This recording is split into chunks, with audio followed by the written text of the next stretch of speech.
तो इस revision series में हम लगातार जो है वो क्या कर रहे हैं, डेरिवेशंस जो हैं, अलग अलग चैप्टर्स की डेरिवेशंस जो हैं वो लगा रहे हैं। उसके बाद जो है हर एक से रिलेटेड कुछ इंपॉर्टेंट क्वेश्चंस जो है ना वो हम कर रहे हैं। तो आज वाली सीरीज में, आज वाली क्लास में जो काम होगा वो हम क्वेश्चन लगाएंगे इलेक्ट्रोमैग्नेटिक वेव्स के, और साथ में जो क्वेश्चंस हैं वो एक यूनिट और इसके साथ जो है वो हम लगा लेंगे, and that is your atom and nuclei. Atom and nuclei के, ठीक है, एटम एंड न्यूक्लियाई के क्वेश्चन लगा रहे होंगे, प्लस अगर मैं बात करता हूं तो इलेक्ट्रोमैग्नेटिक वेव के। ठीक है, बहुत बेसिक बेसिक से सवाल हैं। टॉपिक्स जो हैं ये हम पहले से ही क्लियर कर चुके हैं, दोनों के ही दोनों। ठीक है, तो इसके बारे में अब काम जो है ना वो हमने करना है। सारे बच्चे ध्यान से समझ रहे होंगे, किसी बच्चे को कोई दिक्कत आ रही है तो वो पूछ रहा होगा। पूरा एटम और न्यूक्लियाई अलग से जो है, मतलब कि थ्योरी वाइज हम पहले डाल चुके हैं। ठीक है, वहां पे आप जो है ना इसको पढ़ सकते हैं। अब जो काम करना है सर वो क्या हमारे पास है, उस काम को अगर हम देखते हैं तो पढ़े क्वेश्चन। पहला क्वेश्चन जो है वो क्या रहेगा, पहले एटम एंड न्यूक्लियाई के क्वेश्चन हैं, उसके बाद ईएम वेव्स के क्वेश्चन हमने लिख रखे हैं। What is the ratio of radii of the orbits corresponding to first excited state. बेटा फर्स्ट एक्साइटेड का मतलब, एक्साइटेड वर्ड अगर लग जाता है तो एक बढ़ा के आपने लेना होता है। एक बढ़ा के लेना है तो एक्साइटेड का मतलब क्या हो गया, एन इज इक्वल टू 2 लेना है।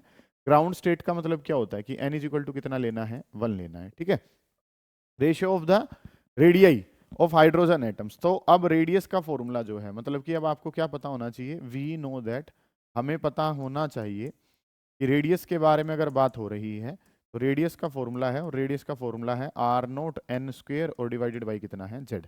ये फॉर्मूला जो है ना वो आपके पास है कि रेडियस के बारे में अगर मैं बात करूं तो रेडियस का फॉर्मूला है are naught N square divided by z. इतनी बात आपको पता है। इसमें अब अगर हम काम करें तो for hydrogen atom, hydrogen atom के लिए अगर हम बात करते हैं तो हाइड्रोजन एटम के लिए जेड की वैल्यू जो है सर वो किसके बराबर होती है, 1 के बराबर। हाइड्रोजन एटम की बात करनी है, और हाइड्रोजन एटम में जेड की वैल्यू जो है सर वो कितनी है, 1 है। और जेड की वैल्यू अगर 1 है तो यहाँ पे मैं अगर रख दूं इसको, तो आर इज इक्वल टू किसके बराबर है, are naught N square divided by कितना हो गया, जेड। जेड की जगह कितना दे रखा है, 1 आपको दे रखा है। ठीक है, अब मुझे क्या करना है, यहाँ पे अगर हम देखें तो रेडियस जो है ये तो बोर रेडियस है, रेडियस डायरेक्टली प्रोपोर्शनल किसके है, एन स्क्वेयर के। तो फर्स्ट एक्साइटेड और ग्राउंड स्टेट के लिए रेशियो जो है वो बताना है कि radius for second divided by radius for first. तो एन की जगह यहाँ पे 2 रख लूंगा तो 2 का स्क्वायर, यहाँ पे 1 रख लूंगा तो 1 का स्क्वायर। 2 का स्क्वायर 4 और 1 का स्क्वायर जो है वो किसके बराबर है, 1 के बराबर है। इतना काम जो है वो आपने करके देना है कि चीजें जो है वो आपके पास क्या है, वी नो दैट, हमें क्या पता है, रेडियस के रेशियो के बारे में बात करनी है तो रेडियस का फॉर्मूला पता होना चाहिए। और रेडियस का फॉर्मूला जो है वो क्या है, are naught N square divided by Z.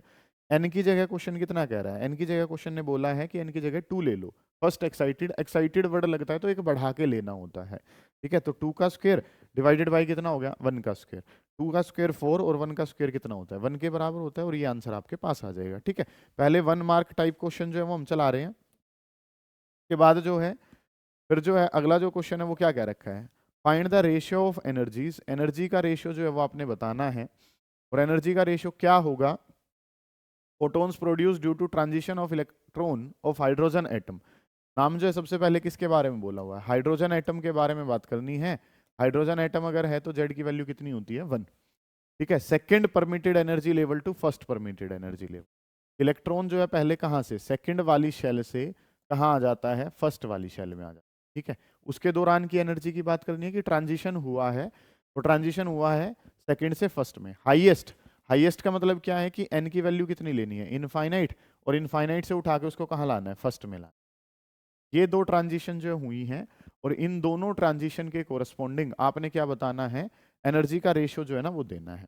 अब ट्रांजिशन जब इस तरीके से होती हैं तो बेटा आपको पता है जो छोटे वाला नंबर होता है वो क्या होता है, n1, और जो बड़े वाला नंबर होता है वो क्या होता है, n2। तो यहाँ पे भी जो छोटे वाला नंबर है वो n1 है, और जो बड़े वाला नंबर है वो क्या है, n2 है। और n1 और n2 से रिलेटेड आपको रिडबर्ग फॉर्मूला पता है, क्या पता है, रिडबर्ग फॉर्मूला पता है। तो using Rydberg formula, Rydberg's formula जो है वो मैंने यूज करा, यूजिंग रिडबर्ग्स फॉर्मूला। तो रिडबर्ग साहब का फॉर्मूला अगर मैं यहाँ पे यूज करूँ तो रिडबर्ग साहब का फॉर्मूला क्या कहता है कि 1 by lambda is equal to r naught, hydrogen है तो जेड स्क्वायर को तो छोड़ दूंगा, और 1 बाई n1 स्क्वायर माइनस में कितना, 1 बाई n2 का स्क्वायर। जब ट्रांजिशन की बात आती है तो ट्रांजिशन के लिए फॉर्मूला जो है वो कुछ इस प्रकार से चलता है। ट्रांजिशन के लिए फॉर्मूला क्या है कि 1 बाई लैम्डा बराबर है are naught 1 by n1 square minus 1 by n2 का स्क्वायर। ये फॉर्मूला जो है वो आपके पास चलता है। अब जो काम है वो आपने क्या करना है, कि सर लैम्डा तो नहीं चाहिए, आपको तो क्या चाहिए, एनर्जी के बारे में बात करनी है। अब एनर्जी अगर चाहिए तो एनर्जी का फॉर्मूला पता है बेटा, एनर्जी का फॉर्मूला किसके बराबर है, H C divided by lambda के बराबर है। ठीक है, कि 1/λ है, मुझे एनर्जी में जाना है तो एच सी बाई लैम्डा जो है वो करना है। दोनों साइड मैंने एच सी से मल्टीप्लाई कर दिया, तो यहाँ पे एच सी से मल्टीप्लाई करूंगा तो एच सी बाई लैम्डा हो जाएगा is equal to r naught, h c से मल्टीप्लाई कर दिया, इनटू में कितना हो जाएगा 1/n1² माइनस में कितना 1/n2 का स्क्वायर। इस तरीके से काम जो है ना सर वो हमने कहा। ठीक है, क्योंकि ये जो रिडबर्ग फॉर्मूला है वो तो 1/λ के लिए, 1/λ को क्या कहते हैं, वेव नंबर कहते हैं, शाबाश। ठीक है, तो 1/λ जो है वो हमारे पास है, तो मुझे जाना कहाँ है, एनर्जी में। और अगर एनर्जी में जाना है तो एच सी बाई लैम्डा करना पड़ेगा, तो एच सी से यहाँ मल्टीप्लाई कर दिया, एच सी से ही उस तरफ कर दिया। और ये एच सी बाई लैम्डा जो है सर वो क्या कहलाता है, एनर्जी कहलाता है, जिसका नाम क्या है, ई। तो अब एनर्जी के बारे में आपने काम करके देना है। तो एनर्जी के बारे में अगर मैं बात करूं तो energy for first part divided by energy for second part. ठीक है, इनके रेशियो अगर हमने करने हैं तो आर नोट एच सी तो दोनों जगह ही है। पहले वाले में n1 का स्क्वायर, n1 की जगह कितना है 1/1 का स्क्वायर माइनस दूसरे वाला जो है वो कितना है 1/2 का स्क्वायर। इस तरीके से काम कर लिया। सेकंड वाले पार्ट के लिए बात करता हूं तो आर नोट एच सी तो मेरा सेम ही रहेगा, 1/n1², n1 के स्क्वायर की जगह 1/1 का स्क्वायर माइनस में 1/इनफाइनाइट का स्क्वायर। इस तरीके से काम आपने कर लिया कि 1/λ और 1/λ जो है वो आर नोट 1/n1 का स्क्वायर माइनस 1/n2 का स्क्वायर। एच सी से मल्टीप्लाई करके मैं कहाँ चला गया, एनर्जी में। एनर्जी वाले फॉर्मूले लिखे और इस तरीके से काम कर लिया। आर नोट एच सी जो है वो मेरा कैंसिल हो जाएगा। यहाँ पे अगर मैं बात करता हूँ तो ये वैल्यू किसके बराबर है, 1 माइनस 2 का स्क्वायर करूंगा तो किसके बराबर हो जाएगा 4, और 1/1 का स्क्वायर तो किसके ही बराबर है 1 के ही बराबर है। और 1 में से 1/4 को अगर मैं माइनस करता हूँ तो 1 में से 1/4 को अगर माइनस करा तो आंसर कितना आ जाएगा 3/4। ये काम जो है ना वो आपने करना है। एक बार पढ़ें क्वेश्चन को, अच्छा क्वेश्चन जो है वो दिखा रखा है, कहीं भी दिक्कत अगर इसमें महसूस हो रही है तो उसको आप पूछ सकते हैं कि काम जो है वो आपने करना है क्या कुछ है कि find the ratio of energies of photon produced due to transition of electron of hydrogen atom. ठीक है, हाइड्रोजन एटम में जो इलेक्ट्रॉन जो है प्रोड्यूस हो रहा है उसकी एनर्जी का रेशियो बताना है जब उसकी ट्रांजिशंस दिखा रखी हैं। ट्रांजिशंस जब भी दिखाएगा तो एक वैल्यू जो है छोटे वाली n1 और बड़े वाली क्या होगी n2, जिसके कोरस्पॉन्डिंग आप किसका आंसर बता सकते हैं, लैम्डा का। तो लैम्डा वाला आंसर जो है वो आपने कर लिया। अब अगला जो काम है वो आपने क्या करना है कि आपको तो लैम्डा में नहीं जाना है, आपको तो एनर्जी में जाना है। तो एच सी से मल्टीप्लाई करा तो इस तरीके से प्रोग्राम बना लिया आपने। तो एनर्जी का फॉर्मूला पता था, वैल्यूज को पुट करूंगा, सोल्व करूंगा, मेरे पास मेरा आंसर आ जाएगा। ये काम जो है ना वो आपने कर लिया। ठीक है, यहाँ तक के काम में कोई दिक्कत नहीं आनी चाहिए, ये क्वेश्चन साथ के साथ आपको करते हुए चलने हैं। ठीक है, नेक्स्ट जो क्वेश्चन है, अच्छा सवाल है ये भी। The ground state energy of hydrogen atom is -13.6। Ground state की जो एनर्जी है सर वो एनर्जी किसके बराबर है, -13.6 इलेक्ट्रॉन वोल्ट के बराबर है। ठीक है, ठीक है, यही एनर्जी होती है। What is kinetic and potential energy of electron at this state. तो ये टोटल एनर्जी पता है, और आप एक रिलेशन जानते हैं कि काइनेटिक और पोटेंशियल बताने के लिए काइनेटिक बराबर होती है minus of total is equal to किसके बराबर है, पोटेंशियल डिवाइडेड बाई 2। या ऐसे समझो कि टोटल एनर्जी जो है वो टोटल एनर्जी के लिए करना था, total energy is equal to minus of kinetic is equal to किसके बराबर है, पोटेंशियल डिवाइडेड बाई 2। ये रिलेशन है आपका। ठीक है, एग्जैक्ट जो रिलेशन है वो ये है कि टोटल एनर्जी बराबर है minus of kinetic is equal to किसके बराबर है, पोटेंशियल डिवाइडेड बाई 2। इस तरीके से काम जो है ना वो आपने करना है। तो अगर मैं बात करता हूं तो पहले इस कॉम्बिनेशन का अगर इस्तेमाल करता हूं तो टोटल एनर्जी बराबर है, और टोटल एनर्जी किसके बराबर है, माइनस ऑफ काइनेटिक के बराबर है। कि total energy is equal to minus of kinetic. Total वाली कितनी है, माइनस का 13.6 इज इक्वल टू किसके बराबर है, माइनस ऑफ काइनेटिक एनर्जी के बराबर है।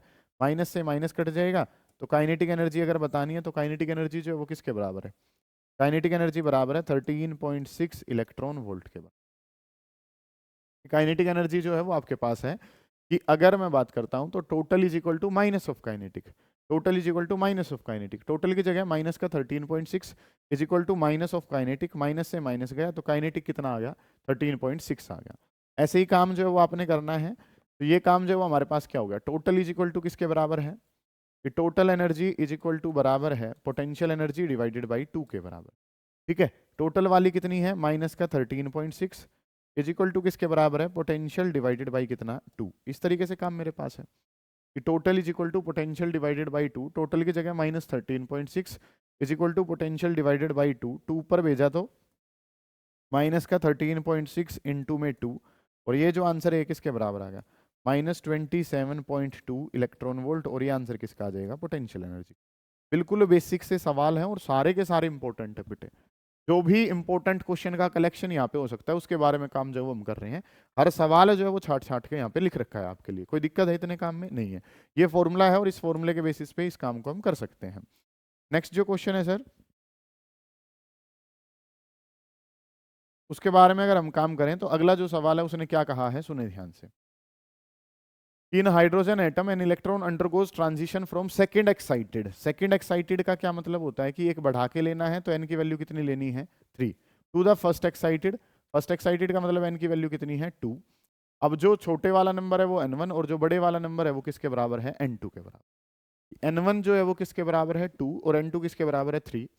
And then to ground state identify the spectral lines to which these transition belong, find out the ratio of wavelength of the emitted radiation. सुनो ध्यान से, hydrogen atom जो है ट्रांजिशन करता है, एक बार थर्ड से कहाँ चला जाता है, सेकंड में, और फिर सेकंड वाली से, क्योंकि अब सेकंड में है, सेकंड वाली से फिर कहाँ जाता है, ग्राउंड स्टेट में आ जाता है। ठीक है, तो पहले जो ट्रांजिशन है केस नंबर 1, केस नंबर 1 में जो ट्रांजिशन है वो आ रही है थर्ड से सेकंड में। ठीक है जी सर।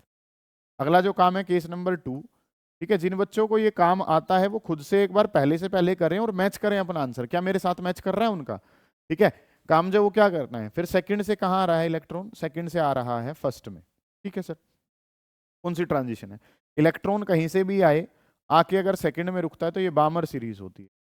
और बामर सीरीज के बारे में अगर हम बात करें तो this corresponds to visible region. ये किसको कोरस्पॉन्ड करती है, विजिबल रीजन को कोरस्पॉन्ड करती है। इलेक्ट्रॉन कहीं से भी आए फर्स्ट में रुक जाए, फर्स्ट में रुकने का मतलब क्या है, लाइमन सीरीज होती है, शाबाश बेटे। और लाइमन सीरीज जो है सर वो किसको कोरस्पॉन्ड करती है, अल्ट्रावायलेट को।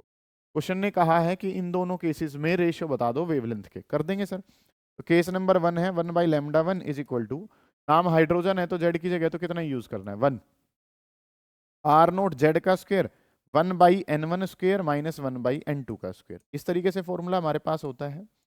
और इसमें अगर मैं बात करूं तो जो छोटे वाला नंबर है वो n1 है और जो बड़े वाला नंबर है सर वो किसके बराबर है, n2 के। इसी तरीके से जो छोटे वाला नंबर है वो n1 है और जो बड़े वाला नंबर है वो क्या कहलाता है, n2 कहलाता है। तो इसके अनुसार अगर हम काम करेंगे अब तो 1/λ1, ठीक है, और यहाँ पे 1/λ2, तो इसके बारे में बात करूँ तो ये क्या हो गया, आर नोट इन टू में करना क्या है, 1/n1 का स्क्वायर तो 1/1 का स्क्वायर माइनस 1/2 का स्क्वायर। इस तरीके से काम कर लिया तो आर नोट की जगह आर नोट हो गया और 1 - 1/4, 1 - 1/4 और 1 - 1/4 किसके बराबर है, 3/4 के बराबर है। ऐसे ही यहाँ पे लिखूंगा तो आर नोट n1 की जगह कितना है 2 का स्क्वायर माइनस n2 की जगह कितना हो गया 3 का स्क्वायर। तो ये आंसर जो है वो एलसीएम लेंगे तो कितना बनेगा, इसको अगर हम चेक करते हैं तो आर नोट की जगह आर नोट है, ये 1/4 माइनस में 1/9 और 1/4 में से 1/9 को अगर माइनस करूं तो 9 - 4 कितना हो जाएगा 5। तो आंसर आ जाएगा आर नोट इंटू में 5 डिवाइडेड बाई कितना हो जाएगा 36। इसका आंसर जो है वो 1/λ1 का इस तरीके से है। ठीक है, मुझे इनके रेशियो बताने हैं तो इस वाली इक्वेशन को मैं क्या बोल देता हूँ सेकंड, इस वाली इक्वेशन को क्या बोल देता हूँ फर्स्ट। इनका रेशियो निकालना है तो डिवाइड कर दो दोनों को, डिवाइड अगर करना है तो सेकंड डिवाइडेड बाई फर्स्ट कर दिया, second divided by first gives, second को फर्स्ट से डिवाइड करूं तो क्या बनेगा, इसके लेफ्ट में जो है वो क्या है 1/λ2 और उसके लेफ्ट में क्या है 1/λ1 है। राइट वालों को राइट से डिवाइड करूंगा तो ये क्या हो गया आर नोट इनटू में, ठीक है, इसके वाली वैल्यू किसके बराबर है 3/4 के बराबर है और दूसरे वाले की वैल्यू जो है वो किसके बराबर है आर नोट इनटू में दूसरे वाले की वैल्यू है 5 डिवाइडेड बाई 36। तो आर नोट से आर नोट कट जाएगा, 4 से ये वैल्यू कितने में कट जाएगी 9 पे, इसको ऊपर ले जाऊंगा तो क्या हो जाएगा λ1 डिवाइडेड बाई λ2 और इसके बारे में अगर मैं बात करूं तो 9 ऊपर चला जाएगा तो 27 डिवाइडेड बाई कितना हो जाएगा 5। इस तरीके से काम जो है ना वो आपने करना है, दोबारा देखोगे ध्यान से समझोगे। काम करना क्या है, हाइड्रोजन एटम है, हाइड्रोजन एटम का मतलब जेड की वैल्यू कितनी है 1। क्वेश्चन ने क्या कहा है कि ट्रांजिशन हो रही है थर्ड से कहाँ आ रहे हो आप सेकंड में, फिर ट्रांजिशन क्या हो रही है कि सेकंड से कहाँ जा रहे हो फर्स्ट में जा रहे हो। ठीक है, इस तरीके से काम जो है वो आपने करना है। छोटे वाला n1 होता है, बड़े वाला n2 होता है, छोटे वाला n1 बड़े वाला n2। इस तरीके से क्वेश्चन जो है ना वो आपको दिखा रखा है। एक बार क्वेश्चन पढ़ें अच्छे से, ठीक है, उसके बाद मैं दोबारा रिपीट करता हूँ और फिर जो हम आगे बढ़ रहे होंगे। देखें कहीं भी कोई दिक्कत आ रही है तो इस सवाल में उसको पूछ लें।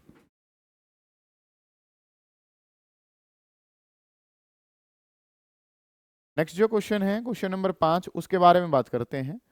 ठीक है, अगला जो सवाल है अब क्वेश्चन नंबर 5 जो है वो क्या बोल रहा है, गौर करेंगे सारे बच्चे, ध्यान से समझेंगे कि नेक्स्ट जो क्वेश्चन है, ये वाला सवाल समझ में आ गया है। अब अगली अगर मैं बात करता हूं तो क्वेश्चन ने क्या कहा है, यूजिंग रदरफोर्ड मॉडल, रदरफोर्ड साहब के मॉडल का इस्तेमाल कर लीजिए, drive expression for total energy of electron in hydrogen atom, what is the significance of total energy negative possessed by. सुनिए ध्यान से, बोर साहब का मॉडल का इस्तेमाल करना है और टोटल एनर्जी का एक्सप्रेशन जो है ना वो आपको निकाल के देना है। सुनो ध्यान से बेटे, कि अगर हम बात करें तो बोर साहब के पोस्टुलेट्स का जब हम इस्तेमाल करते हैं तो आपको क्या पता है कि एनर्जी की अगर मैं बात करना चाहता हूं, और एनर्जी की अगर मैं बात करना चाहूँ तो उसमें सबसे पहले जो हम काम करेंगे वो करेंगे काइनेटिक एनर्जी का। इसका इस्तेमाल कर रहे होंगे काइनेटिक एनर्जी, और काइनेटिक एनर्जी की बात जो है ना वो आपने करनी है, और kinetic energy is denoted by letter E K, क्योंकि इलेक्ट्रॉन जो है वो लगातार चक्कर काट रहे हैं, और इलेक्ट्रॉन जब चक्कर काट रहे हैं तो इसका मतलब वो क्या करेंगे, मोशन में है, और मोशन में तो कौन सी एनर्जी होगी, काइनेटिक एनर्जी। जो पहला पोस्टुलेट है उसमें आपको क्या पता है कि ये हमारे पास न्यूक्लियस है, जेड ई चार्ज है, और इलेक्ट्रॉन इसके चारों तरफ जो है वो सर्कुलर पाथ में चक्कर लगा रहा है, और इसकी रेडियस जो है सर वो किसके बराबर है, आर के। आपको क्या पता है, पहला जो पोस्टुलेट है वो यही तो कहता है कि घूमने के लिए जो सेंट्रीपिटल फोर्स है that will be provided by electrostatic force. घूमने के लिए एक फोर्स है, और घूमने के लिए जो फोर्स है वो कौन सा है, centripetal force, and that will be provided by electrostatic force. तो सेंट्रीपिटल फोर्स जो है बेटा वो कितना होता है, m v square by r, और electrostatic force k q one, एक चार्ज कितना है जेड ई, दूसरे वाला कितना है ई, और डिवाइडेड बाई कितना हो गया, आर का स्क्वायर। आर से एक आर जो है वो कैंसिल हो जाएगा, एम वी स्क्वायर की अगर मैं बात करूं तो के जेड ई स्क्वायर और डिवाइडेड बाई कितना हो गया, आर। एम वी स्क्वायर की अगर मैं वैल्यू निकालूं तो एम वी स्क्वायर की वैल्यू जो है वो किसके बराबर है, एम वी स्क्वायर बराबर है k Z E square divided by r. और मुझे क्या चाहिए, काइनेटिक एनर्जी चाहिए, और काइनेटिक एनर्जी अगर चाहिए तो फॉर्मूला क्या हो गया, हाफ एम वी का स्क्वायर। इस तरीके से काम कर लिया।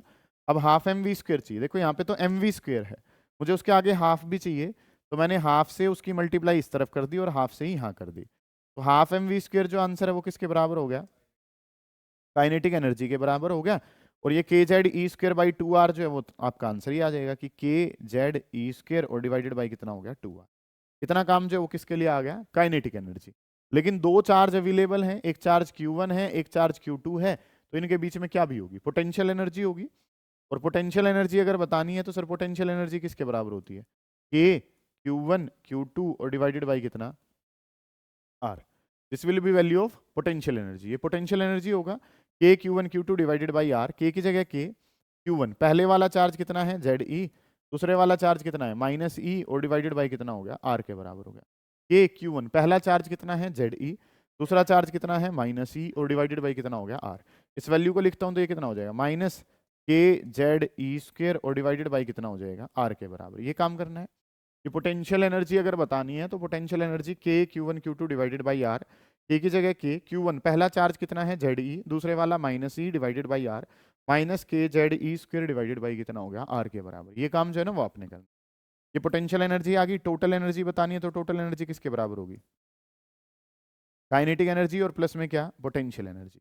तो काइनेटिक वाला आंसर कितना है, काइनेटिक वाला आंसर है k Z E square divided by कितना, टू आर। पोटेंशियल वाला आंसर जो है सर वो किसके बराबर है, माइनस का के जेड ई स्क्वायर और डिवाइडेड बाई कितना, आर। इस तरीके से काम आपने करना है। टोटल बताना है ना, टोटल में एक तो इलेक्ट्रॉन भाग रहा है तो बेटा कौन सी एनर्जी है, काइनेटिक। अगला जो काम है पोटेंशियल बताना है वो कर लिया, तो दोनों का सम करूंगा तो K Z E square by two R plus minus K Z E square divided by कितना हो गया, आर। दोनों में K Z E square by R को अगर मैं कॉमन ले लूं तो हमारे पास जो काम है वो क्या बन जाएगा, हाफ और माइनस का वन, और हाफ में से वन को माइनस करा तो कितना हो जाएगा, माइनस हाफ हो जाएगा। तो minus K Z E square और डिवाइडेड बाई कितना हो गया, टू आर। ये बताना है। ये माइनस क्या शो करता है, माइनस जो है वो क्या शो करता है, बाउंड स्टेट को शो करता है। किसको शो करता है, बाउंड स्टेट को। इलेक्ट्रॉन जो है वो न्यूक्लियस से बंधे हुए हैं, ठीक है, कि बाउंड स्टेट जो है, नेगेटिव साइन जो है that shows for bound state. और अगर इसको थोड़ा सा और हमने मॉडिफाई करके लिखना है, ठीक है, तो टोटल एनर्जी बराबर है किसके, माइनस का k Z E square divided by two into r. चाहे तो आप आर की वैल्यू जो है वो भी पुट कर सकते हैं यहाँ पे, k Z E square divided by two r. R की वैल्यू अगर रखते हैं तो आर की वैल्यू का फॉर्मूला होता है बेटा एन स्क्वायर एच स्क्वायर, वो भी बोर मॉडल से ही आता है। N square h square 4 pi square m और इनटू में कितना के जेड ई का स्क्वेयर। इस तरीके से काम होता है। 2 से 2 पे कैंसिल हो जाता है और ये आंसर जो है फाइनल जो रिजल्ट है that comes out to be, ये ऊपर चला जाएगा तो माइनस का 2 pi square m k square ऊपर जेड स्क्वेयर ऊपर ई की पावर 4 और डिवाइडेड बाई कितना एन स्क्वेयर और इनटू में कितना एच स्क्वेयर। ये फॉर्मूला किसका आ जाएगा? एनर्जी का। दोबारा देखो, ध्यान से समझो, एनर्जी का कंसेप्ट इंपॉर्टेंट है। इसके बेसिस पे कुछ क्वेश्चन पहले भी लगा चुके हैं और भी करने हैं। रदरफोर्ड साहब के मॉडल का इस्तेमाल करो और टोटल एनर्जी की बात कर दो। ऐसे ही क्वेश्चन आएगा, बस और करना क्या है कि टोटल एनर्जी बताओ और बताओ माइनस साइन का क्या मतलब है। ठीक है, तो सिंपल, इलेक्ट्रॉन क्योंकि भाग रहा है तो कौन सी एनर्जी होगी? Kinetic energy. इलेक्ट्रॉन की पोजीशन है कुछ तो कौन सी एनर्जी होगी? Potential energy. दोनों का सम करा तो काइनेटिक प्लस पोटेंशियल, इन दोनों का सम जो वो क्या बन गया? Total energy. माइनस का क्या मतलब है? माइनस का मतलब है बाउंड स्टेट। ये जो है इलेक्ट्रॉन जो है वो बंधा हुआ है न्यूक्लियस से, ये नेगेटिव साइन का मतलब है। आर चाहे तो आर की वैल्यू रख लेंगे, पुट कर लेंगे और ये आंसर जो है वो आपके पास बन जाए। कोई दिक्कत यहाँ तक के काम में अगर बन रहा है तो पूछो, उसके बाद जो है फिर आगे चलते हैं। पढ़ें एक बार इसको। क्वेश्चन नंबर 6 जो है बेटा वो क्या कह रहा है? Calculate the shortest wavelength in the बामर series of hydrogen atom. Shortest wavelength बतानी है बामर सीरीज की, कोई बात ही नहीं है। इन विच रीजन, कौन से रीजन में? बामर का नाम हो रखा है सर, बामर तो किस में लाई करता है? विजिबल में लाई करता है। और शॉर्टेस्ट बतानी है, किसके लिए काम करना है? Hydrogen atom. तो 1/λ इज इक्वल टू किसके बराबर? Are note 1/n1 square minus 1/n2 का स्क्वेयर। ठीक है, ये काम जो है वो आपने करना है। इसमें अब चीजें जो है वो आपने कैसे क्या कुछ करनी है, सुनो ध्यान से। शॉर्टेस्ट बता दो सर। शॉर्टेस्ट के लिए आपको क्या पता है? बामर, बामर के लिए तो क्या पता है कि n1 जो है कि कहीं से भी आएगा इलेक्ट्रॉन और आके कहाँ रुकेगा? सेकंड में। और आके रुकना कहाँ से चाहिए सर? इनफाइनाइट से आना चाहिए। कहाँ से आना चाहिए? इनफाइनाइट से। कहीं से भी आए सेकंड में रुकना चाहिए, वो तो क्या है? बामर। और शॉर्टेस्ट बतानी है तो कहाँ से आना चाहिए? लार्जेस्ट नंबर से आना चाहिए, तो n2 शुड बी इनफाइनाइट। तो 1/λ बामर के लिए बतानी है तो आर नोट जो है सर वो हमें पता है 1/n1 स्क्वेयर, तो 1/2 का स्क्वेयर माइनस में कितना हो गया? 1/इनफाइनाइट का square. Something by infinite is 0 और 1/λ बामर बतानी है तो ये क्या हो जाएगा? आर नोट डिवाइडेड बाई कितना हो जाएगा? 4। उल्टा कर लेता हूँ, λ4 बामर बताना है तो 4 डिवाइडेड बाई आर नोट। और इसके बारे में अगर मैं बात करूं तो 4 इंटू में आर नोट 1/r0 की वैल्यू कितनी है? 911 एंगस्ट्रोम है। ठीक है, ये आंसर जो है वो आपका बन जाएगा। कोई दिक्कत है यहाँ तक के काम में? कुछ भी नहीं है, बेसिक सी चीजें हैं ये तो। ठीक है, कोई बड़ी बात ही नहीं हो रही है। ठीक है, नेक्स्ट जो क्वेश्चन है, क्वेश्चन नंबर 7, क्या हुआ इसको? पेज ब्लैंक है क्या बीच में कोई? ना ना ना, तार का कोई लेना देना नहीं है।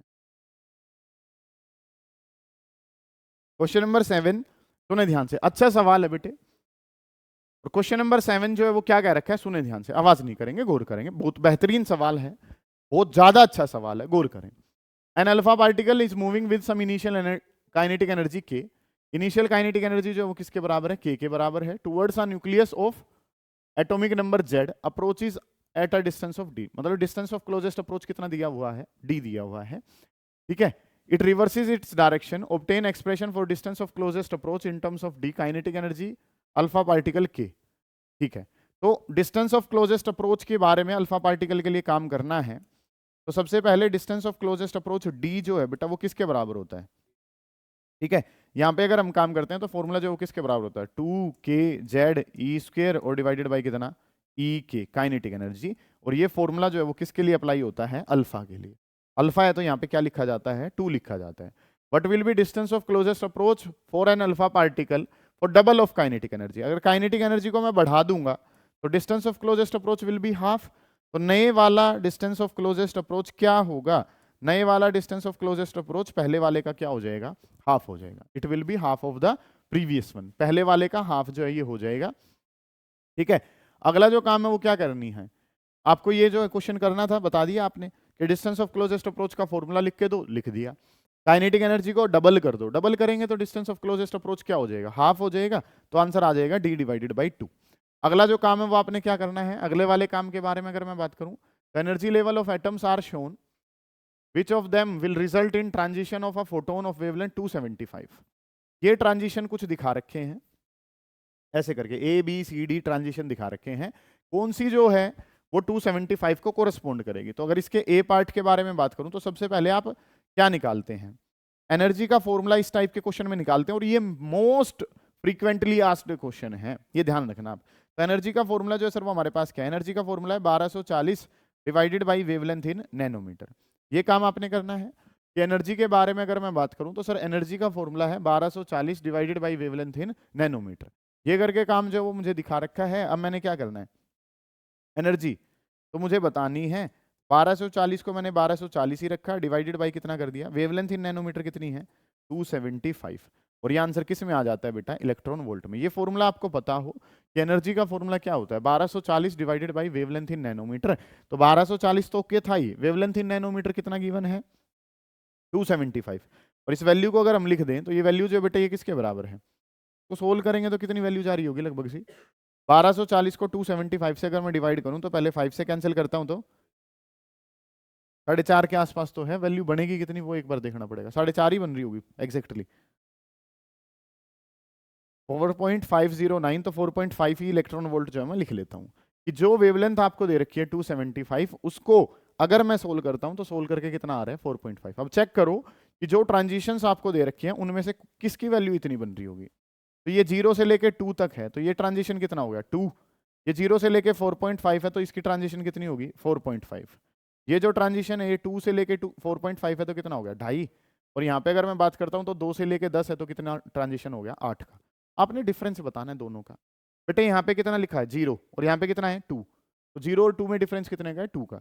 तो आपको क्या पता है किसके साथ इसका ट्रांजिशन मैच कर रहा है, बी वाले के साथ जो है इसकी ट्रांजिशन जो है वो मैच कर रही है, ठीक है। विच transition corresponds to emission of radiation of maximum wavelength, सबसे ज्यादा वेवलेंथ जो है वो किसकी जाएगी। तो आप एनर्जी का फॉर्मूला जानते हैं, एनर्जी बराबर है एच सी बाई लेमडा, तो वेवलेंथ ज्यादा बताना है तो एनर्जी का डिफरेंस क्या होना चाहिए मिनिमम, सबसे मिनिमम जो डिफरेंस है वो किसका आ रहा है, एक आ रहा है। देखो कितना बढ़िया सवाल है। वो अब 5 नंबर के क्वेश्चंस में ज्यादा नहीं लिखवाता आपसे, वो उन्हीं को एक एक नंबर के पार्ट में तोड़ देता है। पहले तो क्या पूछा कि डिस्टेंस ऑफ क्लोजेस्ट अप्रोच क्या होता है, डिस्टेंस ऑफ क्लोजेस्ट अप्रोच का फॉर्मूला जो है वो आपने करके देना है। फिर उसने बताया कि काइनेटिक एनर्जी को डबल कर देते हैं तो डिस्टेंस ऑफ क्लोजेस्ट अप्रोच पे क्या प्रभाव पड़ेगा, आधा हो जाएगा, एक नंबर इसका। फिर 2 नंबर में आपसे क्या पूछ लिया कि ये ट्रांजिशन, ये तो आपको ये फॉर्मूला पता है तभी इतनी जल्दी आसान हो गया, नहीं तो एनर्जी का एच सी बाई लैम्डा लगाओ सवाल ही नहीं हो पाएगा, ठीक है। अगला जो है फिर क्या पूछ रखा है कि इनमें सबसे ज्यादा वेवलेंथ किसकी होगी, तो 5 नंबर कितने, इतने से आंसर में जो है 5 नंबर आपको मिल जाएंगे, ठीक है। अगले वाले क्वेश्चन पे चलते हैं। अगला जो क्वेश्चन है वो क्या क्या रखा है सुने ध्यान से। नेक्स्ट क्वेश्चन ने क्या बोला है, ग्राउंड स्टेट में हाइड्रोजन एटम बोर रेडियस जो है वो दिखा रखी है, हाइड्रोजन एटम की बोर रेडियस जो है वो गिवन है और that is given to you as 5.3 10⁻⁻⁻11, और ये आंसर किस में आ जाएगा मीटर में। Atom is excited such that radius becomes this much, तो एटम की रेडियस जो है वो कितनी बन गई 21.2 और इनटू में कितना बन गया 10⁻⁻11 मीटर बन गया, ठीक है। तो आपने क्या बताना है, प्रिंसिपल क्वांटम नंबर बताना है इस तरीके से। देखो बढ़िया सवाल है, हाइड्रोजन नाम है तो जेड तो कितना हो गया 1, और रेडियस पता है और radius in a particular shell पता है, तो बताओ वो पर्टिकुलर शेल की वैल्यू क्या होगी। तो मैं और आप क्या जानते हैं कि आर बराबर है, और आर बराबर है आर नोट एन स्क्वेयर और डिवाइडेड बाई कितना है जेड। ये काम आपने करना है कि आर की वैल्यू है are naught N square divided by Z, hydrogen का मतलब जेड की जगह 1 है तो आर बराबर हो गया किसके आर नोट और इंटू में कितना एन स्क्वेयर। ये काम आपने करना है। आर की जगह कितना है, आर की जगह 21.2 10 की पावर कितना माइनस का 11, आर नोट की जगह कितना 5.3 10 की पावर कितना माइनस का 11, इंटू में कितना हो जाएगा एन का स्क्वेयर हमारे पास हो जाएगा। ये करना है, आर बराबर है आर नोट एन का स्क्वेयर, आर की जगह आर वाली वैल्यू, आर नोट की जगह आर नोट वाली वैल्यू इंटू में एन स्क्वेयर, 10 की पावर -11 जो है वो क्या हो जाएगा कैंसिल हो जाएगा। 5.3 से अगर मैं इसको कैंसिल करना चाहूँ 4 पे कैंसिल हो जाएगा, तो एन स्क्वेयर जो है बेटा वो किसके बराबर है 4 के, तो एन अगर बताना है तो एन किसके बराबर आ गया 2। तो इलेक्ट्रॉन जो है वो सेकंड एक्साइटेड स्टेट, वो सेकंड स्टेट में है, और सेकंड स्टेट अगर है तो क्या कहा जाएगा बेटा फर्स्ट एक्साइटेड कहा जाएगा। क्या कहा जाएगा, फर्स्ट एक्साइटेड जो है ना वो नाम दिया जाएगा, ठीक है। टोटल एनर्जी बतानी है इस एक्साइटेड स्टेट में, तो एनर्जी का फॉर्मूला जो है बेटे वो आप क्या जानते हैं -13.6 और डिवाइडेड बाई कितना एन स्क्वेयर, फॉर्मूले कनेक्टेड होंगे आपस में, ठीक है। कि टोटल एनर्जी की बात करनी है तो टोटल एनर्जी किसके बराबर है -13.6 डिवाइडेड बाई कितना एन स्क्वेयर। सुनो ध्यान से, -13.6 एन की जगह कितना है 2 का स्क्वेयर हमारे पास है, तो ये वैल्यू कितनी हो जाएगी -13.6 डिवाइडेड बाई कितना हो गया 4, ये करता हूं तो ये कितना हो जाएगा माइनस का 3.4 और ये आंसर जो है वो किस में आ जाएगा इलेक्ट्रॉन वोल्ट में। कि एनर्जी बतानी है -13.6 divided by N square, N की जगह 2, 2 का स्क्वायर 4 डिवाइड करा तो सर ये आंसर जो है ना वो आपके पास आ जाएगा। बस इतना सा काम करना है आपने, ठीक है। देखें ध्यान से, कहीं भी कुछ लग रहा है, नहीं समझ आ रहा है तो उसको पूछते हुए चलेंगे बेटे। अगला जो काम है, अगले वाले क्वेश्चन पे अगर हम चलते हैं, वो क्या कह रखा है, state Bohr's quantization condition of defining stationary orbits, how de Broglie hypothesis explain the stationary orbit. अच्छा सवाल है कि सेकंड जो पोस्टुलेट है वो क्वांटाइजेशन कंडीशन के लिए उन्होंने क्या कहा था कि एंगुलर मोमेंटम जो कि किसके बराबर है, mvr, that will be equal to nh divided by 2 pi. उन्होंने क्या कहा था कि इलेक्ट्रॉन इतना आवारा नहीं है कि कहीं भी घूमेगा, electron will revolve only in those special orbits whose angular momentum क्या होता है, mvr is integral multiple of h divided by 2 pi. कि mvr जो है वो किसके बराबर है, mvr जो है वो हमारे पास क्या है, NH डिवाइडेड बाई 2 पाई के। ये काम आपने करना है। अब क्वेश्चन क्या कहता है, अच्छा सवाल है बेटे ये, कि MVR बराबर है NH बाई 2 पाई के। क्वेश्चन ने क्या कहा है, डी ब्रोई हाइपोथेसिस इस पे लगा दीजिए। तो काम जो वो क्या कर लीजिए कि इस 2 पाई को उठा के ऊपर ले जाइए और MV को नीचे ले आइए। तो ये क्या बन जाएगा, 2 पाई R, और 2 पाई R किसके बराबर बन गया, NH डिवाइडेड बाई कितना हो जाएगा, MV। इस तरीके से काम करना है कि MVR बराबर है NH बाई 2 पाई के, 2 पाई ऊपर भेज दिया, MV कहाँ आ जाएगा, नीचे आ जाएगा। मेरा जो काम है वो क्या है, h by M V. H by M V जो है बेटा वो किसके बराबर है, डी ब्रोई हाइपोथेसिस, और डी ब्रोई हाइपोथेसिस ने आपको क्या बताया है, ये वैल्यू जो है वो किसके बराबर है, लैम्डा के। h बाई एम वी और h बाई एम वी किसके बराबर होता है, लैम्डा के बराबर होता है। इतना काम जो है वो आपने कर लिया, हो गया। Find the relation between 3 wavelength lambda 1, lambda 2, lambda 3 for the diagram. अच्छा, एक डायग्राम जो है वो बना रखा था, ये भी अच्छा सवाल है अपने आप में, ठीक है। इस तरीके से एक डायग्राम जो है वो आपको बना के दे रखा है कि 3 स्टेट्स हैं आपके पास, ये ए है, ये बी है और ये नाम सी है। इसमें से जो ये वेवलेंथ है ये लैम्डा 1 है, बी से ए में जो वेवलेंथ है वो लैम्डा 2 है, और सी से ए में जो वेवलेंथ है वो लैम्डा 3 है। इनके बीच में रिलेशनशिप जो है ना वो आपने एस्टेब्लिश करके देनी है। एक तो सवाल वो था, ठीक है, स्टेशनरी ऑर्बिट्स के लिए कि MVR बराबर है किसके, NH बाई 2 पाई के। 2 पाई को ऊपर, MV को कहाँ ले आए, नीचे। H बाई MV जो है बेटा वो क्या बन जाता है, लैम्डा। तो 2 पाई R किसके बराबर हो गया, N इंटू लैम्डा के। अगला जो काम है बेटे वो आपने क्या करना है, ये A है, ये B है और ये नाम क्या है, C।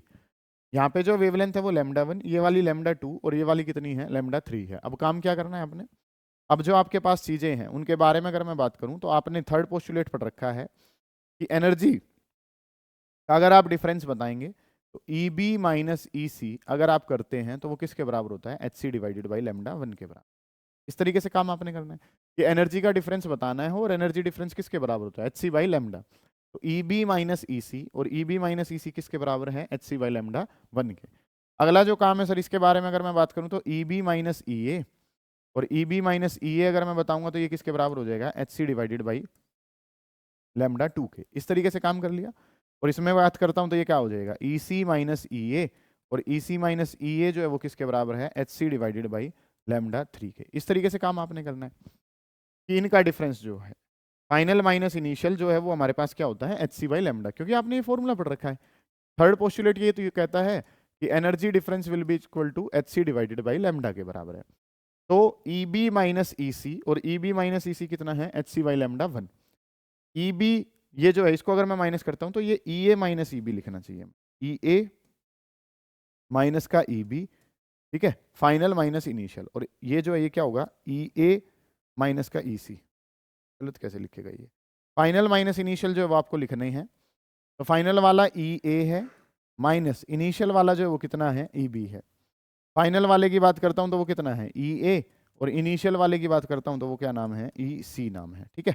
इस तरीके से काम जो है ना वो आपने करना है, फाइनल माइनस इनिशियल जो है वो करके देना है। अब अगर मैं बात करूं इस वाले को पकड़ लो कि EA माइनस का EC, और EA माइनस EC अगर मैं करता हूं तो that is equal to HC divided by lambda 3।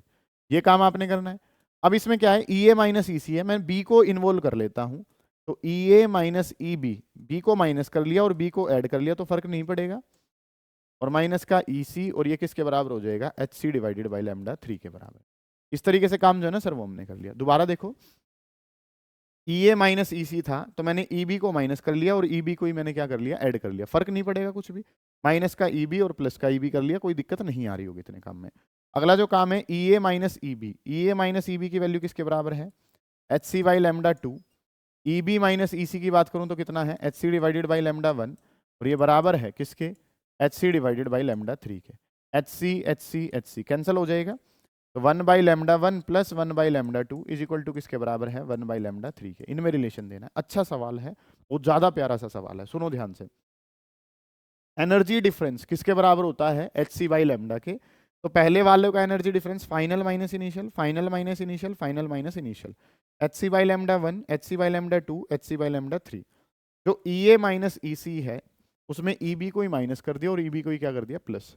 पहले वालों का डिफरेंस ये है, दूसरे वालों का ये है, H C by lambda three. H C cancel करा, जो बचा है वो आपके पास आपका रिजल्ट है। इतना काम जो है ना वो आपने यहाँ पे करना है। ध्यान से समझें, कोई भी सवाल जो है बेटा वो इस चैप्टर का रुकेगा नहीं, अगर ये वाले क्वेश्चन जो है वो आपने सारे के सारे कर लिए हैं तो।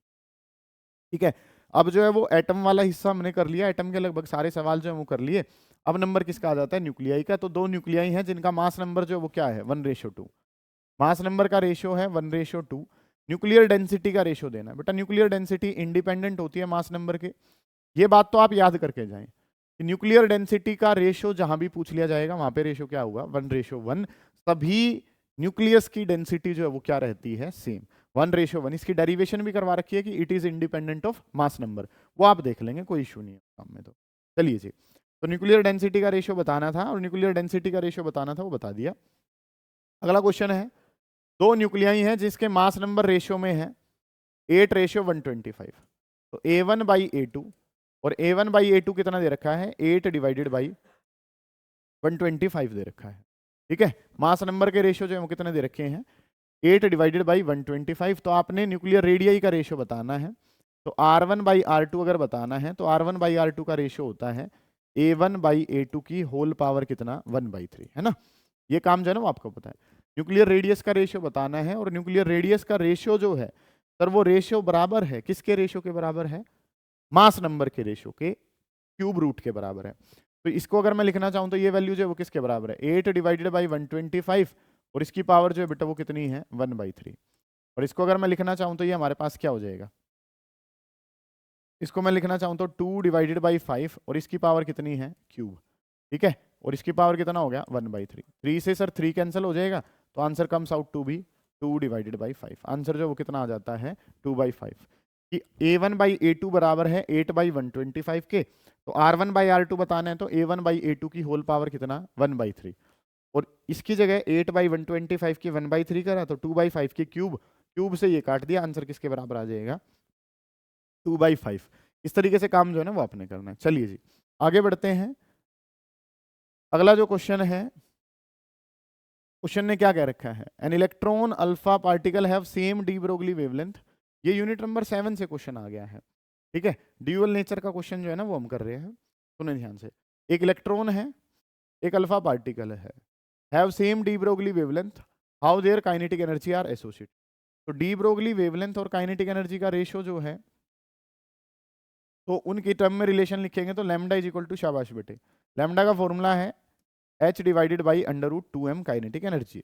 डी ब्रोगली वेवलेंथ और काइनेटिक एनर्जी कैसे एसोसिएटेड है, ये डी ब्रोगली वेवलेंथ लिख दिया, ये काइनेटिक एनर्जी लिख दिया, और ये दोनों आपस में एसोसिएटेड जो है ना उनके बारे में काम करना है। अब सुनो ध्यान से कि दोनों की डी ब्रोगली वेवलेंथ जो है वो सेम दिखा रखी है। ठीक है जी सर, चलो दोनों की डी ब्रोगली वेवलेंथ सेम है, तो अगर मैं कहूं तो lambda for electron is equal to lambda for alpha particle, ऐसे करके नाम दिया है। चलो जी अगला काम जो है वो आपने क्या करना है, डी ब्रोगली वेवलेंथ का formula H/√2m, mass for electron, और काइनेटिक एनर्जी जो है वो भी किसके लिए, E फॉर इलेक्ट्रॉन लिख लिया यहाँ पे। ठीक है, ये H की जगह तो H ही रहेगा, अंडर रूट की जगह अंडर रूट ही रहेगा, 2 की जगह 2 रहेगा, मास ऑफ अल्फा हो जाएगा, और काइनेटिक एनर्जी भी जो है वो किसकी ली जाएगी, अल्फा की ली जाएगी। इस तरीके से काम कर लिया। H से सर H कट जाएगा, इसको ऊपर ले जाऊंगा तो कितना हो जाएगा, under root 2m, mass of alpha particle, kinetic energy for alpha particle is equal to under root 2 mass of electron, और ये क्या हो जाएगा, एनर्जी फॉर इलेक्ट्रॉन। ये रूट से रूट कैंसिल हो जाएंगे, जब स्क्वेयरिंग बोथ साइड करेंगे तो 2 से 2 कैंसिल हो जाएगा। तो अगर हम काम करेंगे तो अब चीजें जो है सर वो हमारे पास क्या बन जाएगी, कि mass of alpha divided by mass of electron is equal to बराबर हो जाएगा ठीक है, यहाँ पे जो काम है वो आपने क्या करना है कि इस तरीके से चीजें, mass of alpha divided by mass of electron आ जाएगा, और उसको अगर मैं लिखता हूँ तो ये क्या हो जाएगा, energy for electron divided by energy for alpha. ठीक है, इनवर्स रिलेशन होंगे इनके मास के साथ। ठीक है, इतना करके देना है। ठीक है, काइनेटिक एनर्जीज जो है वो किस तरीके से एसोसिएटेड होंगी। वैसे भी अगर मैं बात करूं तो मास ऑफ अल्फा, ये जो वैल्यू है ये क्या आएगी, 1 से ज्यादा आएगी। ठीक है, तो मास अगर अल्फा का ज्यादा है तो ये रेशियो जो है वो क्या होगा, 1 से ज्यादा है, और 1 से ज्यादा है तो एनर्जी फॉर इलेक्ट्रॉन इस ज्यादा होगी किससे, एनर्जी फॉर अल्फा से। ऐसे करके काम करना है। ठीक है, ये काम जो वो आपको क्या बताना है, लैम्डा के फॉर्मूले के बारे में अगर मैं बात करूं तो h/√2m काइनेटिक एनर्जी ये काम करना है। अगर हम करते हैं, क्वेश्चन ने क्या बोला है कि इलेक्ट्रॉन और अल्फा की वैल्यूज जो है वो क्या दे रखी हैं, सेम। लैम्डा का फॉर्मूला पता है एनर्जी की टर्म में, h कैंसिल हो जाएगा, 2 कैंसिल हो जाएगा, मास ऑफ इलेक्ट्रॉन और मास ऑफ अल्फा की टर्म्स में काम करना था, रेशियो जो है वो आपके पास बन जाएगा। इस तरीके से काम जो है ना वो आपने बनाना। ठीक है, अगले जो क्वेश्चन हैं,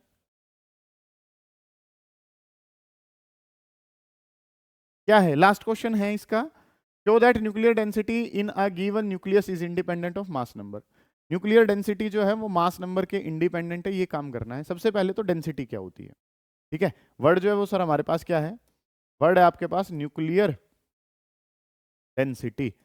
और न्यूक्लियर डेंसिटी के बारे में अगर मैं बात करूं तो डेंसिटी जो वर्ड है सर, डेंसिटी का मतलब होता है mass divided by volume. Density word है, तो डेंसिटी का मतलब क्या होता है, mass divided by volume word होता है ना, कि डेंसिटी के बारे में काम करना है। तो डेंसिटी जो है वो क्या है, मास डिवाइडेड बाई वॉल्यूम।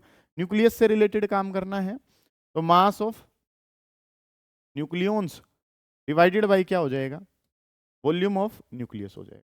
इस तरीके से काम जो है ना वो आपने करके देना है कि mass of nucleons divided by क्या हो जाएगा, वॉल्यूम ऑफ न्यूक्लियस। इस तरीके से काम करना है। चलो जी, तो अगर हम बात करें तो लगभग न्यूट्रॉन और प्रोटॉन का मास क्या रहता है, सेम। न्यूट्रॉन और प्रोटॉन का मास सेम रहता है, दोनों को न्यूक्लियॉन कहा जाता है। Let mass of each nucleon, हर एक न्यूक्लियॉन का जो मास है, let mass of each nucleon, हर एक न्यूक्लियॉन का जो मास है वो आपने कंसीडर कर लिया। लेट अस कंसीडर कि वो मास किसके बराबर है, m के बराबर है। और टोटल न्यूक्लियॉन कितने होते हैं, a होते हैं। क्यों, क्योंकि ये हमारे पास न्यूक्लियस है, इसमें प्रोटॉन है और क्या है, न्यूट्रॉन। प्रोटॉन की संख्या कितनी होती है, z, और न्यूट्रॉन की संख्या कितनी होती है, a माइनस जेड। और दोनों का सम कर दूं तो आंसर किसके बराबर हो जाएगा, a के बराबर हो जाएगा। दोनों का सम करा तो आंसर कितना हो जाएगा, a। ठीक है, कि मास ऑफ ईच न्यूक्लियॉन आपने m मान लिया। ठीक है, और टोटल मास ऑफ न्यूक्लियॉन अगर लिखूंगा तो टोटल मास ऑफ न्यूक्लियॉन्स, तो टोटल मास ऑफ न्यूक्लियॉन्स के बारे में अगर मैं बात करूं, एक न्यूक्लियॉन का मास m है, टोटल संख्या कितनी है, a, तो आंसर किसके बराबर आ जाएगा, m इंटू a के बराबर आ जाएगा। एक का मास कितना m, टोटल संख्या a, तो आंसर कितना बन जाएगा, m इंटू a बन जाएगा। ये काम आपने कर लिया। अब जो काम है सर वो हमने करना क्या कुछ है, नेक्स्ट जो चीजें है, mass of nucleons divided by volume of nucleus. Nucleons का मास कितना है m में, वॉल्यूम ऑफ न्यूक्लियस कितना, 4/3 पाई कैपिटल R, और इंटू में कितना हो गया, क्यूब। इस तरीके से काम कर लिया। M A, total mass m into A, volume की बात करूं तो 4/3 पाई R की क्यूब बन गया। ये 3 डिवाइड के डिवाइड में बेटा कहाँ चला जाएगा, ऊपर, तो क्या बन जाएगा, 3m में डिवाइडेड बाई कितना हो जाएगा, 4 पाई R की जगह कितना लिखूंगा मैं, R का फॉर्मूला होता है R0 a की पावर 1/3, और इसकी भी क्या करनी है बेटा, क्यूब करनी है। और इसको अगर हम लिखते हैं तो ये क्या बन जाएगा, 3m में डिवाइडेड बाई कितना, 4 पाई, इसको लिखूंगा तो R0 की क्यूब, a की पावर 1/3 की क्यूब करूंगा तो कितना हो जाएगा, a से a कैंसिल हो जाएगा, answer comes out to be 3m में डिवाइडेड बाई कितना, 4 पाई R0 की क्यूब हो जाएगा। 3m डिवाइडेड बाई कितना, 4 पाई R0 की क्यूब। अब क्या यहाँ पे कहीं a लिखा हुआ है, नहीं लिखा हुआ है, और क्योंकि यहाँ पे a नहीं लिखा हुआ है तो नाम जो है सर वो हमारे पास क्या बन जाएगा, इंडिपेंडेंट ऑफ मास नंबर। ये मास नंबर पे डिपेंड नहीं करती है, it is independent of mass number, ये मास नंबर पे डिपेंड नहीं करती है। ये जो है एटम न्यूक्लियाई वाला पोर्शन है। ठीक है, इसके बाद जो है वो हम क्या करेंगे, अगली जो वीडियो होगी वो किसकी होगी, इलेक्ट्रोमैग्नेटिक वेव्स की होगी। ठीक है, सुने ध्यान से, कोई दिक्कत अगर यहां तक के काम में तो उसको पूछ लो कि सर न्यूक्लियस है, प्रोटॉन होंगे, न्यूट्रॉन होंगे, इनकी संख्या z, इनकी संख्या a माइनस जेड। हालांकि मास में थोड़ा सा अंतर होता है, लेकिन लगभग सा मास किसके बराबर मान लिया, हर एक का मास कितना मान लिया, m जो है वो आपने मान लिया। तो टोटल मास जो है वो m इंटू ए है, वॉल्यूम है 4/3 पाई R की क्यूब, 3 ऊपर जाएगा, R की जगह R0 a की पावर 1/3 की क्यूब करना है। जो डाटा है वो पुट कर लिया, सोल्व कर लिया, आंसर आपके पास बन जाएगा। ये काम जो है ना वो आपने करना है।